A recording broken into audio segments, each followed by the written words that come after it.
to yet another episode of Halo Forever, part of Season 2, which we are continuing on, of course, this wonderful Halo journey. I, of course, am joined by yet another wonderful guest.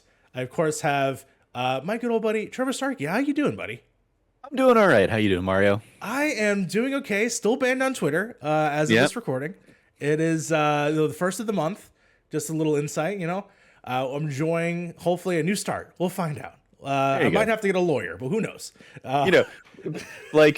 Wish fulfillment. By the time this episode goes live, you'll be back on Twitter, and everybody will be happy. That is right. So that way I can stop being on the backup Mario, as you referred to me when you first joined in. So that was pretty fun. Of course, yes, we are playing through yet another level. We have now reached the level Outskirts, which we will be joining me. We are going to be playing on normal. Again, I don't stress. We're not trying to have the game beat us. The game is not trying to beat us. We're trying to talk. It's hard enough to have conversation and also play a shooter game at the same time. So I think that is enough difficulty in itself. In terms of skulls here, I'm going to go ahead and leave the additional dialogue on. Do you remember any skulls specifically that you might be interested in keeping up on here? No, right? I don't know what the skulls do at all. So. I know. Every game's different, too. I thought that they were uniform. No, every game has different sets of skulls. I will say, I will put on, let's see here, player and enemy strikes impart more movement physics. I like that idea, so I'm going to put that one on in this episode. And then I'm keeping birthday party. That's going to stay in here, too. Those are fun. We're going to keep those in the game. All right, so we're going to go ahead and start, and then we'll go from there. Wishful thinking, as always. Halo Forever. Halo MC Master Chief Collection. Loves me, loves to break. So let's see what happens. I think we're loading in. It looks like we're loading in the screen. You're still there, so thank God. Yeah. Okay. Well, Trevor. Yep, there's the cutscene. Thank God. Okay. Hey, I got an achievement. Oh, yay! Already getting rewards as we go along. Play a multiplayer or co-op at least 3 months after your first game. It's been 6 years, so yeah. That's so great that they're able to still track that in some aspects. Can you? Oh no. Did you skip us through? I hit you know what? So I'm playing on the Elite controller. So yeah, I probably skipped that. Listen, in Halo, they crash and it's fun. And we continue forward. There we go. Oh man, I'm playing on the Series S, and this actually still looks really good. Nice. Oh my God. Yeah, this is my first time playing on the X, so. Oh, nice. All right, here we go. And I have to face the camera and also turn to the side to play the game. So this is also fun. So great posing. As always, wow, that looks really pretty. I asked the very first question I always ask every guest: what is the story behind your gamer tag? Now, I noticed your gamer tag, very much like me, is on branding. It is about the name, but please tell me the story. Yeah, so T Starkey 0810. I was late to coming into online gaming and stuff. Well into the PS3 generation and stuff, and I didn't have an Xbox until the Xbox One. So T Starkey 0810 was well before doing any of this content stuff, and it was just T Starkey for my name, and then 0810 is I graduated, got my theater degree in 2008, and my Bachelor of Business Management, Bachelor of Science in Business Management in 2010. So it's just celebration of my two graduations from college. So my dual major. No, that's awesome. So by that you can tell it was at least after 2010 when I got my gamer tag. And then I just I've never bothered to switch this one because I'm not on Xbox as much to my more modern Trevor Starkey or Trevor J Starkey stuff. Now, of course, you are running around in the circles these days at the Nerdy Site. Tell me a little bit about that. Site, yeah. That Nerdy Site, which, hey, my lawyer, we're gonna get on that. There could only be one. But please tell me about that Nerdy Site. Yeah, that Nerdy Site. So I used to do Trevor Trove. That was kind of my first foray into doing stuff, and it was just me as a solo blogger kind of thing. Had a great time doing it, but I definitely burnt myself out a couple times, and so I kind of stepped away and was enjoying just consuming the stuff that everybody else was doing for a while there. But then I got the itch to get back into doing it, and as an effort to avoid burning out this time, I was like, let me try and not do it alone this time. Let me collaborate with some other people, and so yeah, that nerdy site was kind of born through a lot of conversations with initially like me and Logan Wilkinson, but then I reached out to a handful of other friends and collaborators. So we had people like Ben Bellevue and Chloe Naylor on for a little while. They've since moved on, but same with Christian Puente, aka Pixel Brave. But the core crew now is still me, Logan, Cameron Abbott, Frank Bazzani, and Jazz Foster. And we have a handful of podcasts that go out on a weekly basis. Our That Nerdy Site show is kind of our general, just kind of catch all. Let's talk about what we're playing, what we're watching, all that stuff. We have That News You Care About, which is our video game news show that we talk about kind of the stories of the week. And then That D Plus show is our Disney Plus show, where right now, as we're recording this, we're in the middle of our summer of Star Wars. We're going through a whole bunch of the Star Wars films, both the Skywalker saga and the standalone films. And yeah, we just do we kind of typically pick a thing on Disney Plus to watch and talk about each week. Yeah, that's kind of what we do. We used to do more in writing and reviews and stuff like that, but we got a little burnt out on that during the pandemic, so we're pretty much just doing the podcasts at the moment. But we have the occasional article pop back up on the site. No, that's awesome, and I love everything that you guys have been doing lately. And then, of course, thank you, of course, for inviting me. I believe it was during WandaVision. Is that correct?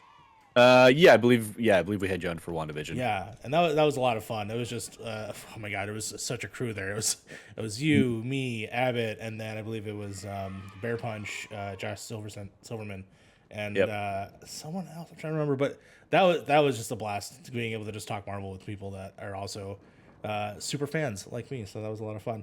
I did, of course, want to mention a couple stories, little fun things about that. I want to bring up specifically, and this is all about your sort of act of kindness a couple times throughout meeting and getting to know you. I feel like I know where this is going. Yeah, well, the first one. I mean, maybe you remember this one. Obviously, the very first thing is Foundry. The Foundry, yes, where I, by myself decided to travel to not Las Vegas, to San Francisco to go to Kind of Funny Live 3, I believe is what the event was. And I didn't know. I mean, I know people, but you don't know them. This is the first my exposure to everyone in person on IRL. And I remember seeing you on the street, and you were just being all cool, just standing there. And then there was, I think, a car pulled up, and I believe it was Amy Gills and some other people. And then you were like, "You want to ride?" And I was like, "Yeah." That's how it looked like in my mind. It probably wasn't like that, but it was cool like that. I was like, this is awesome. And then we just drove. I believe we were going to the showing, right, to see Heel Kick. I believe the name of the film was. That sounds right. Yeah. Yeah. And I just remember oh man, Trevor Starkey's so cool, so awesome, so nice. I mean, we had an extra slot in the car, and you were. I knew you were going out for that, so might as well save you having to grab your own Uber. No, but I wanted to highlight it because I mean, it's as much as yes, there is the online persona of people that we meet online, but I'm still ultimately a stranger, right? And for you to do that act of kindness, I still remember to this day, all the way up to when I believe the following year, we of course went to the Kind of Funny prom, and one of your spots for I think you're renting out a hotel, right? And renting out to quite a few people and. Yeah, it was Logan. Wilkinson. It was Pixel Brave, and and you offered. I don't remember if it was if I asked for it or if you offered it, but I got in contact with you right away. I think actually Pixel Brave was probably the one that drew me into it. Yeah, I think he was the one that kind of reached out and was like, "Hey, Mario's looking for a room. Do you mind if he joins us?" And I was like, "That's fine." It was one of those. So as somebody who had. In a lot of the events over the years, been the one organizing the rooms. I had definitely gotten to the point where I was like, I don't want this to be an 8-person in a scenario because I'm too old for that stuff now. So I was kind of keeping it low key, but yeah, Pixel Brave was like, hey, Mario's looking for a room, and I was like, yeah, Mario's cool, that's fine. Let's not let's not make this a bigger thing. And so yeah, I was trying to keep it like under control, but yeah, you were cool, so I was like, yeah, we can make that work.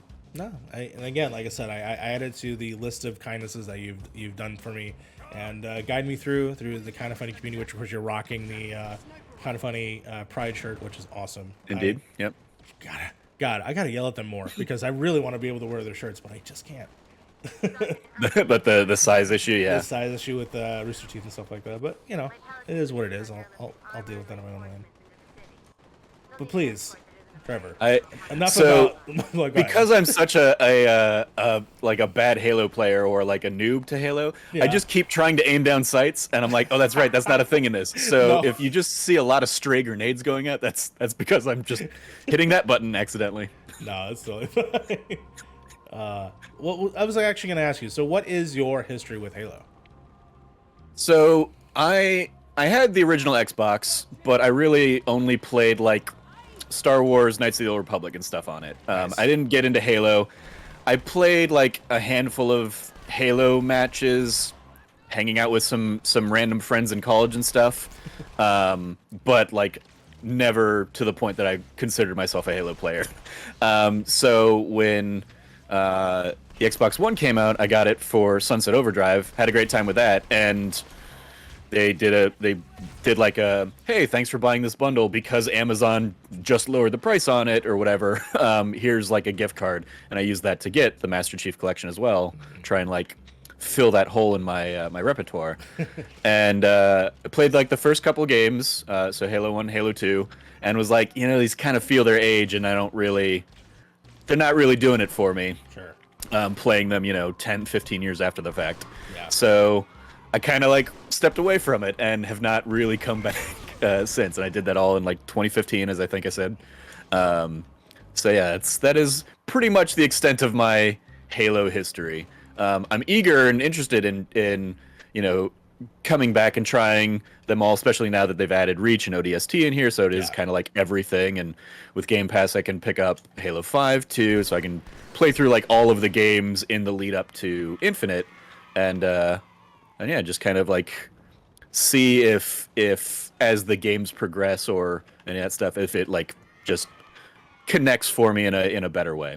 No, for sure, and I can get that. Obviously, coming in at a much later time, and for people not having that first wave of it, right? That first sense of it, like people could say that about most old games when they go back to them. It's like, oh, I could feel their age, but for me, like this is just like coming home. So that's why I feel like there are people have those touchstones in gaming, and if you don't have that right away, then yeah, that's totally understandable.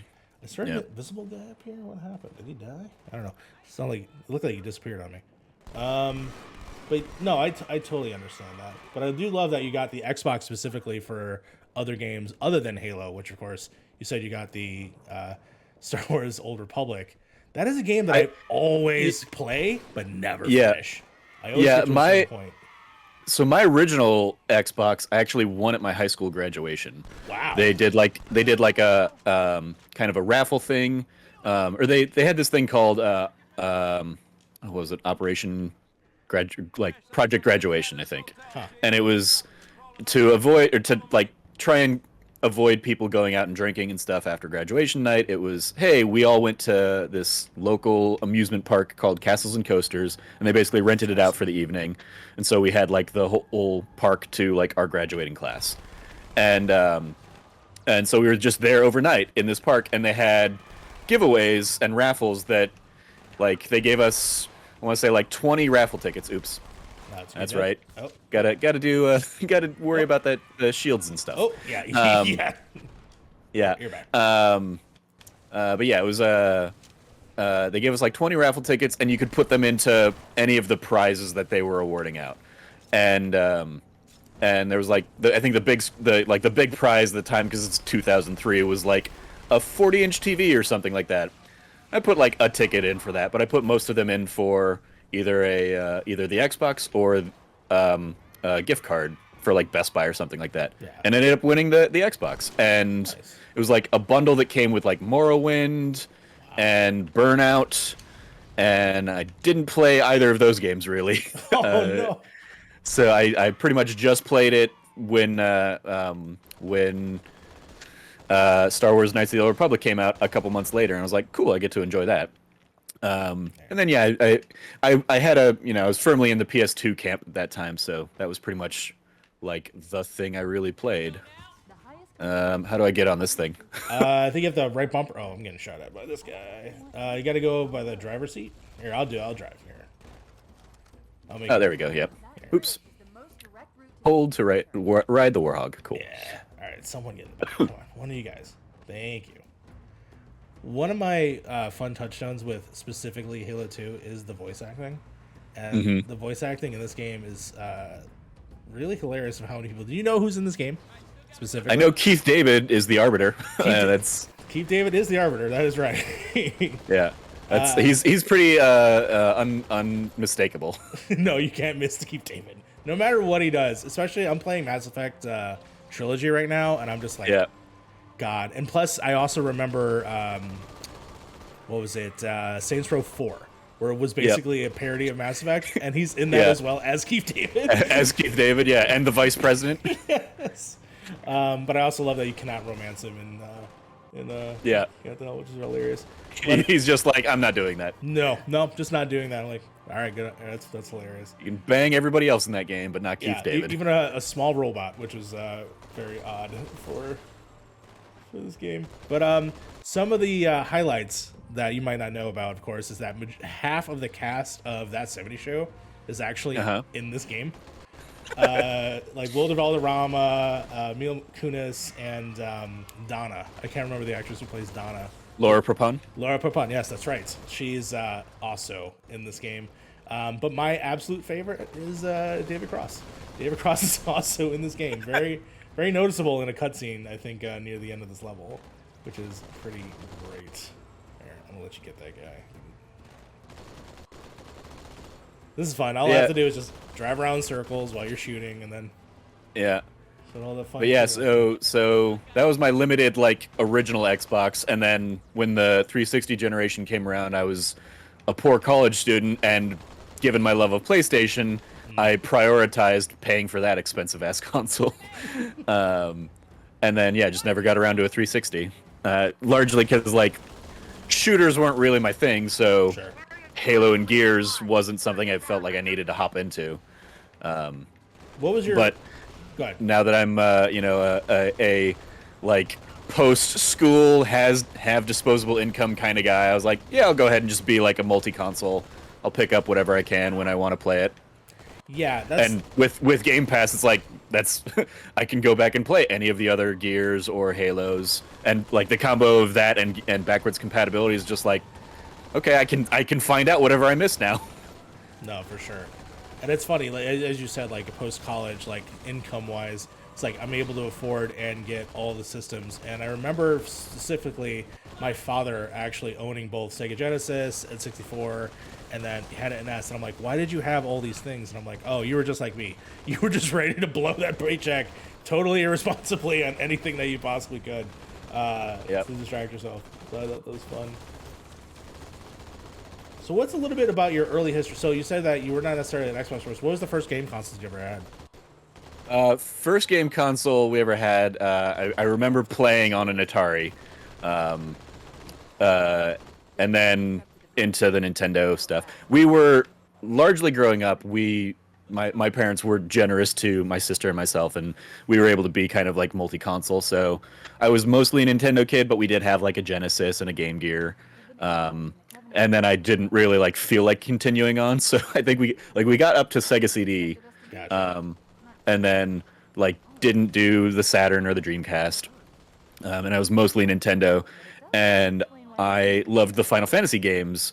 So when Final Fantasy made the jump from Nintendo to PlayStation for 7, obviously, I like went and became a PlayStation kid eventually, and had a great time with that. And have kind of been predominantly PlayStation ever since. Yeah. I do, again, I hop in and try and play a little bit of everything these days, but still mostly, like, my third-party stuff I typically pick up on PlayStation and play there, and then I occasionally hop into a Switch game or Xbox. Gotcha. Let's see. I think there. Oh, we got another car here. And we get back into this guy. This guy's trying to drive out without us. Get out of here. No. Get out of here. There we go. There we go. Okay, cool. Sweet. It's just me and you. We don't need that guy. It's funny you brought up Sega Saturn. I mean, my touchstone. Yeah, I was like Greg Miller. God damn, I suck at driving this for today. Like Greg Miller, I was a Sega kid for a hot second, and I of course had the Sega Saturn. But my touchstone, of course, has always been wrestling video games. Okay. Specifically, I think it was Royal Rumble was for the Sega Saturn, and I remember that game vividly being just ridiculous, of how it would predict like elbow drops. It'd literally just be from the ceiling down. Like that's how crazy they would do the animation. And I think that's a touchstone that both you and Cam, I think, have. Was like you both also enjoyed wrestling like me. Yep, I certainly grew up playing like the N64 wrestling games with my kind of core group of friends in high school and stuff. Had a great time with that, and then I was definitely into wrestling in like middle school, and then maybe a little bit into high school. But then I definitely got away from it for many, many years.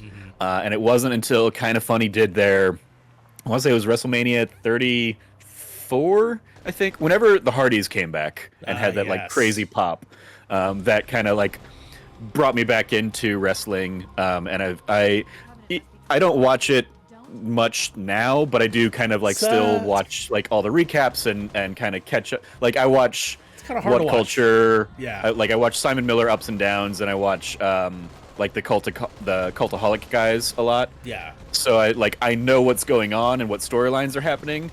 It's rare that I actually watch an episode, but even the pay-per-views these days. Yes. I'll tune in for like the big ones, like I watched WrestleMania and stuff, but yeah, I just didn't. I got burnt out on that a little bit too, and just annoyed by some of the bad storylines and stuff that they kept doing. And I have like no ammo. That's why none of my guns are working. Okay. I think we. Okay. All right. Yeah. They drove past us. We're good. Even though. Oh, hey, look, another Warthog. Thank God. Hey, there's our guys. Oh, come back here. No. Okay, we'll get on this broken one, I guess. There we go. Yeah, the music starts kicking in. Yeah, me and Cameron from That Nerdy Site went to the Royal Rumble a couple years ago when it was here in Phoenix and had a great time there. Jealous. Yeah. And, was that the Becky one? That was the Becky. That was the one Becky came out and won the Royal Rumble, yep. Yeah, where and got like the biggest pop. Like she got the biggest pop when she came out, and then like an even bigger one when she won. Because that was the Lana. Oh, Lana's got a hurt foot storyline. Yeah. And Becky comes in and just saves the day. Yep. That's awesome because you also then got to see her fight Asuka that same night, if I'm not mistaken. Yep. Yeah, she fought. Yeah, she opened with the fight against Asuka that night. And then I also did like the Raw and SmackDown stuff after. So, and NXT, whatever that takeover was. And I am not a huge fan of Matt Riddle, mainly like his gimmick. I just don't like the overly bro thing. But I was sitting like down, like on the ramp basically. And so Cameron, much to Cameron's chagrin, Matt Riddle did fist bump me at one point. And I'm just like, this feels dirty. But he's doing well with his Randy Orton thing right now. Yeah. RK Bro. Yeah, apparently got very upset when he broke his scooter recently. Yeah. Oh man. All right. Well, I mean, Trevor, we already made it to the end of the level. I was trying to slow down during the drive part because I know exactly where to go, but then I was like, but I'm dragging. So it has been a very short episode, but I'm so glad that at the very least I got to regale you with some of my sweet memories of your awesomeness and your kindness and everything that you bring, I think, not only to the Kind of Funny community, but to people in general. Having that foresight to just recognize someone who is just looking for help or looking for, just some kindness, I think is awesome, and not a lot of people have that. And Trevor, I want to say thank you for being able to teach this young kid. Appreciate that. Yeah, I mean, it's definitely something I, from the very first Kind of Funny Live, I always tried to like embrace their whole best friends mentality Yeah. and be like a welcoming member in the community, especially because after that first Kind of Funny Live, I left with like 40 new friends from that first weekend and had a great time. And then I went and did the Games Cast after that, so I became like a recognizable face in the community. So at future events or like PSX or PAXs and stuff, people recognized me and knew me from the community, and so I always wanted to be like a welcoming face in that regard, and kind of be a supportive member of the community, bring in new people, make new friends at events like yourself, and yeah, it's been a fun 5-6 years of that journey so far, and I look forward to all the new friends we'll continue to make over the years. Yeah, and a lot of that you said that I've also, whenever I had my time, like being able to be showcased on a Kind of Funny product, I use that to also help others too, and I got them to be in certain places as well. So again, it's just that mentality to pass it on to the next group, and honestly, it's a beautiful feeling. And again, I just want to thank you. Where can people find you on the net? Of course, you can obviously find you at That Nerdy Site, but please go ahead. Where else can we find you? Yeah, you can find me at Trevor J. Starkey on Twitter. You can find all of the stuff we do over at That Nerdy Site or thatnerdysite.com or youtube.com/thatnerdysite. Wonderful, wonderful. And of course, you can follow here at youtube.com/thatMarioRivera, where you will see every episode of Halo Forever. And also, it's an audio podcast. So if you just want to hear the people, the sweet, sweet dialogue between two lovely, lovely humans, you can find that obviously on all your podcast services. Please do. It's a wonderful place to be able to engage. And leave comments in both the description for the YouTube channel, but also you can reach me out at That Backup Mario until eventually That Mario Rivera comes back. That will be the place you can find us. But until next time, it is nice because now when I schedule tweets for That Nerdy Site, that Mario Rivera is not the first thing that comes up when I start typing in that.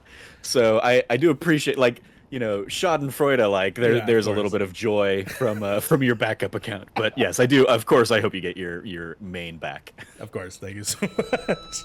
And with that, let's finish this fight.